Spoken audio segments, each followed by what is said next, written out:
सो hey guys, कैसे हो आप सभी लोग। Welcome back to my channel एजी अनाई मांगा। तो गाइस, आज मैं एक्सप्लेन करने जा रहा हूँ बुक ऑफ एस्पर यानी कि डीमन एम्पर का एक और बिल्कुल नया एपिसोड, जो कि होने वाला है एपिसोड नंबर 316। इसीलिए पहले ही वीडियो को लाइक शेयर कमेंट सब कुछ कर डालिए, शुक्रिया। एंड शुरू करते हैं हमारा आज के ये वाला एपिसोड। तो गाइस, जैसा कि लास्ट एपिसोड में शैडो किंग और 4 डीमंस के बीच में लड़ाई चल रही होती है, बट शैडो किंग बड़ी आसानी से चारों डीमंस के ऊपर काफी भारी पड़ रहा होता है। तो वो चारों डीमंस भी शैडो किंग से बच करके भागने लगते हैं, लेकिन वहाँ से जाते हुए भी उन चारों डीमंस का लीडर शैडो किंग की बेइज्जती करके जाता है। तो अब आगे इस एपिसोड की स्टार्टिंग में उन चारों डीमंस के भाग जाने के बाद और शैडो किंग की बेइज्जती के बाद एम्पर फिर से ल्यू क्लैन के लोगों की ओर उंगली करता है और उनको पकड़ने के ऑर्डर देते हुए कहता है कि ये ल्यू क्लैन, जो कि जू फेंग की ही क्लैन है, वो क्योंकि मेरी बिल्कुल भी प्रॉस्पेरिटी की इज्जत नहीं करती है, इसीलिए अब मैं इनके कैरेक्टर को भी माफ नहीं कर सकता। तो अब कोई जाओ और जाकर के इन लोगों को पकड़ लो। तो अब एम्पर के इतना कहते ही फिर से सभी सोल्जर्स आगे बढ़ते हैं और ल्यू क्लैन के सभी लोगों को फिर से चारों तरफ से घेर लेते हैं। तो ये देख मिस जिया भी कहती हैं कि ठीक है, हम सभी लोग अब आपके सामने अपना सरेंडर करते हैं। तो अब जब मिस जिया अपने आप को सरेंडर करने की बात करती हैं, तब यहाँ पे हमारा यूनहाई अपनी बहन को शांत होने के लिए कहता है और कहता है कि सभी लोग शांत हो जाएं, ये कोई बड़ी डील नहीं है। इतना कह करके यूनहाई जूफेंग की कही गई बातों को याद करता है, जिसमें कि जूफेंग उससे कहता है कि यूनहाई, बाद में चाहे कुछ भी हो जाए, तुमको बिल्कुल भी पैनिक नहीं करना है। तो अब इधर दूसरी ओर यूनहाई को इतना ज्यादा काम और शांत देख एम्पर भी अपने मन में कहता है कि ये ल्यू क्लैन का यंग क्लैन हेड बिल्कुल भी सिंपल नहीं है, और इसके इस एटीट्यूड को देख करके मुझे ये क्लियरली पता चल रहा है कि इसकी ट्रेनिंग सच में काफी ज्यादा अच्छी रही है। तो अब जब एम्पर यूनहाई के बारे में ये सब सोच रहा होता है कि तभी सेकंड प्रिंस आगे बढ़ता है और एम्पर से कहता है कि imperial father prosperity compound Liu clan ने अब क्लियरली हमारे खिलाफ विद्रोह कर दिया है, और अब हमारी इज्जत और लोगों को खुश करने के लिए इन्हें डेफिनेटली अब फांसी देनी चाहिए। इसलिए अब इंपीरियल फादर, आप अपनी इस सजा पर अमल कीजिए। तो अब इधर सेकंड ब्रदर की ये बात सुनकर के हमारा मोटू काफी ज्यादा हैरान होता है और जल्दी से अपने इंपीरियल फादर के पास जाकर के उनसे कहता है कि इंपीरियल फादर, कि आज यहाँ पे जो कुछ भी हुआ उस सब डिस्टर्बेंस का सिर्फ और सिर्फ ल्यू क्लैन का स्टीवर्ड ही जिम्मेदार है, जबकि ये सभी बाकी के लोग तो बिल्कुल इनोसेंट हैं। तो इंपीरियल फादर, आपको भी इनको अब इनोसेंट साइड पर ही रखना चाहिए। तो मोटू के इतना कहने के बाद प्रिंसेस योंगनिंग भी आगे बढ़ती हैं और अपने इंपीरियल फादर से कहती हैं, हाँ इंपीरियल फादर, थर्ड ब्रदर बिल्कुल सही कह रहे हैं। इस समय ल्यू क्लैन के यंग मास्टर और मिस की कोई गलती नहीं है। तो योर मैजेस्टी, मैं ये जानती हूँ कि आपके दिल की बड़प्पन की कोई सीमा नहीं है, इसलिए प्लीज इन लोगों को यहाँ से जाने दीजिए। तो अब इधर एम्पर अपने तीनों बच्चों की ये सारी बातें सुनने के बाद अपने फर्स्ट सन यानी कि क्राउन प्रिंस से कहता है कि अब जब तुम यहाँ पे थ्रोन के उत्तराधिकारी हो,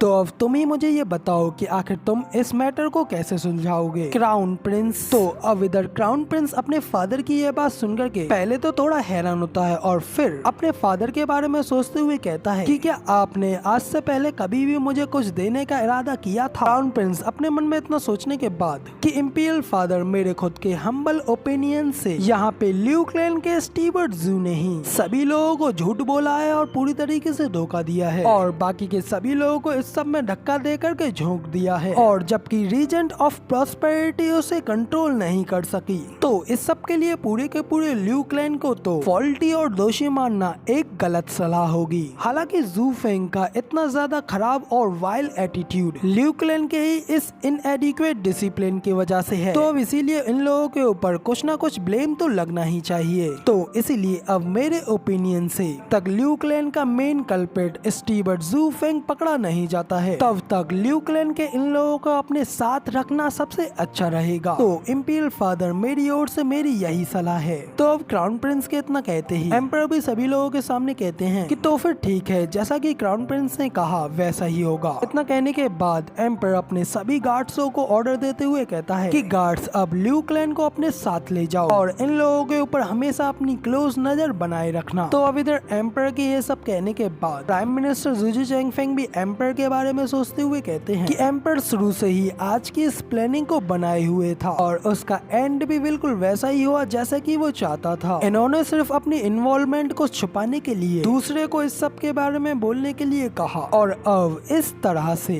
त्रिपार्टी सेटलमेंट पूरी तरीके से टूट गया है और इंपीरियल पैलेस में जू फेंग का ये हंगामा छोटा और बड़ा है। छोटा इसलिए क्योंकि इसमें सिर्फ एक ही आदमी की जान जान दांव पर लगी है। और बड़ा इसलिए है क्योंकि इसका प्रभाव बाकी के सभी हाउसेस पे भी पड़ा है। और अब मुझे लगता है कि ये एम्पर इस डिसरप्शन को टियानियो के विगटन लैंड को साफ करने के बहाने के रूप में यूज करने जा रहा है, क्योंकि इसके एम्बिशन सच में काफी ज्यादा बड़े हैं। तो योर मैजेस्टी, मैं नहीं जानता था कि आप मुझसे भी ज्यादा अधिक इम्पेशेंट हैं। तो अब जब प्राइम मिनिस्टर जुजी चैंगफेंग एम्पर के बारे में ये सब अपने मन में सोच रहे होते हैं, तभी एम्पर भी वहाँ से जाते हुए प्राइम मिनिस्टर जुजी चैंगफेंग की ओर देखते हैं। और देखते ही वो समझ जाते हैं कि प्राइम मिनिस्टर जुजी चैंगफेंग जरूर ही उनके बारे में ही सोच रहे हैं। तो अब एम्पर भी वहाँ से जाते हुए अपने मन में कहते हैं कि माय डियर प्राइम मिनिस्टर, खेल तो बस अभी शुरू ही हुआ है, अभी तो हमें काफी कुछ देखना बाकी रह गया है। इधर दूसरी ओर प्राइम मिनिस्टर भी जाते हुए अपने मन में कहते हैं कि योर मैजेस्टी, इस बार तो मैं बिल्कुल भी हारने वाला नहीं हूँ। तो अब इधर वो दोनों एक दूसरे के बारे में ये सब सोचते हुए आगे निकल जाते हैं। जिसके बाद एम्पर की ओर दिखाया जाता है जो कि अंदर अपने हॉल की ओर जा रहे होते हैं। तभी उनके सामने सर्लैंग आ जाते हैं और उनको ग्रीट करते हुए कहते हैं कि योर मैजेस्टी, कि क्या आप ल्यू क्लैन को हमारे लिए छोड़ सकते हैं, क्योंकि हम लोग आपके लिए उन्हें हैंडल करना चाहते हैं। और इधर सर्लैंग की ये बात सुनकर के मास्टर होंगफू तो काफी ज्यादा हैरान होते हैं, लेकिन एम्पर वहीं पे रुक जाते हैं और पीछे मुड़ करके सर्लैंग की ओर घूर करके देखते हैं और उनसे कहते हैं, सर्लैंग, मुझे एक कारण बताएं कि मैं क्यों ल्यू क्लैन को रीजन स्टेट के हाथों हैंडल कर दूं।